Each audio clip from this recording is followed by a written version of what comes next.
కేవలం 3 అక్షరాలు. అవును, 3 అక్షరాలు ఒకరి ప్రాణాన్ని కాపాడగలవంటే నమ్ముతారా? స్ట్రోక్ వచ్చినప్పుడు నిజంగా ప్రతి క్షణం, ప్రతి సెకండు చాలా విలువైనది. మరి అలాంటి అత్యవసర పరిస్థితుల్లో ఏం చేయాలో చెప్పే ఒక సింపుల్ టెక్నిక్ ఉంది. దాని గురించే మనం ఈరోజు వివరంగా తెలుసుకోబోతున్నాం. సరే, ముందుగా ఒక కథతో మొదలుపెడదాం. ఇది కల్పిత కథ కాదు, నిజంగా జరిగింది. మనలో ఎవరైనా సరే చాలా తేలిగ్గా చేసే ఒక చిన్న పొరపాటు ఎంత పెద్ద విషాదానికి దారితీస్తుందో ఈ కథ మన కళ్లకు కట్టినట్టు చూపిస్తుంది. ఇది మనందరికీ ఒక హెచ్చరిక అనుకోవచ్చు. ఓకే, ఊహించుకోండి. ఒక పెద్ద పార్టీ జరుగుతోంది. పాత స్నేహితులందరూ కలుసుకున్నారు. అంతా నవ్వులు, పలకరింపులతో చాలా సందడిగా ఉంది. అంతా బాగుందనుకుంటున్న టైంలో అకస్మాత్తుగా ఒక మహిళ తూలి కింద పడిపోయింది. ఒక్కసారిగా అందరూ షాకయ్యారు. అక్కడి సంతోషమంతా మాయమైపోయింది. వెంటనే ఆమె స్నేహితులందరూ పరిగెత్తుకుంటూ వచ్చారు. ఏమైంది, హాస్పిటల్కి వెళ్దామా అని అడిగారు. కాని ఆమె, అయ్యో, ఏమీ పర్వాలేదు, నేను బాగానే ఉన్నాను అని చెప్పి ఆ విషయాన్ని చాలా తేలిగ్గా తీసుకుంది. చూడండి, చాలా సందర్భాల్లో మనం చేసే పొరపాటు ఇదే.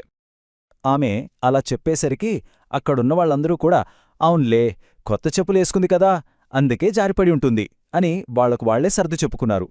చూసారా, ఎంత ప్రమాదకరమైన ఒక హెచ్చరికని ఎంత తేలిగ్గా పక్కన పెట్టేశారో. దీనివల్ల అసలు సమస్య ఏంటో ఎవరూ గుర్తించనేలేదు. సరే, ఆమెను పైకి లేపారు, కొంచెం శుభ్రం చేసి తినడానికి ఒక ప్లేట్ ఫుడ్ ఇచ్చారు. ఆశ్చర్యంగా ఆ తర్వాత రోజంతా ఆమె అందరితో కలిసి మామూలుగానే నవ్వుతూ మాట్లాడుతూ గడిపింది. దీంతో అందరూ హమ్మయ్యా, అంతా సర్దుకుంది అనుకున్నారు.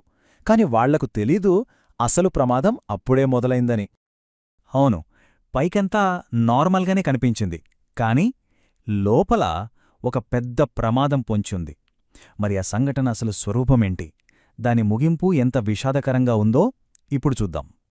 అదే రోజు సాయంత్రం ఆమె భర్త నుండి పార్టీలో ఉన్న స్నేహితులకి ఒక ఫోన్ కాలొచ్చింది. ఆమెను హాస్పిటల్కి తరలించారని, సాయంత్రం 6 గంటలకామె చనిపోయిందని చెప్పారు. అందరూ నిర్ఘంతపోయారు. పార్టీలో జరిగిన ఆ చిన్న సంఘటనే ఆమె ప్రాణాల్ని తీస్తుందని వాళ్ళు కలలో కూడా ఊహించలేదు.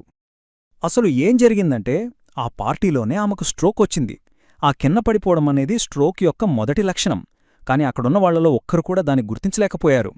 అన్నిటికన్నా బాధాకరమైన విషయమేంటంటే, ఒకవేళ ఆ సంకేతాలను వాళ్ళు కరెక్ట్ టైంలో గుర్తించుంటే ఆమె ప్రాణాలను బహుశా కాపాడి ఉండేవారేమో.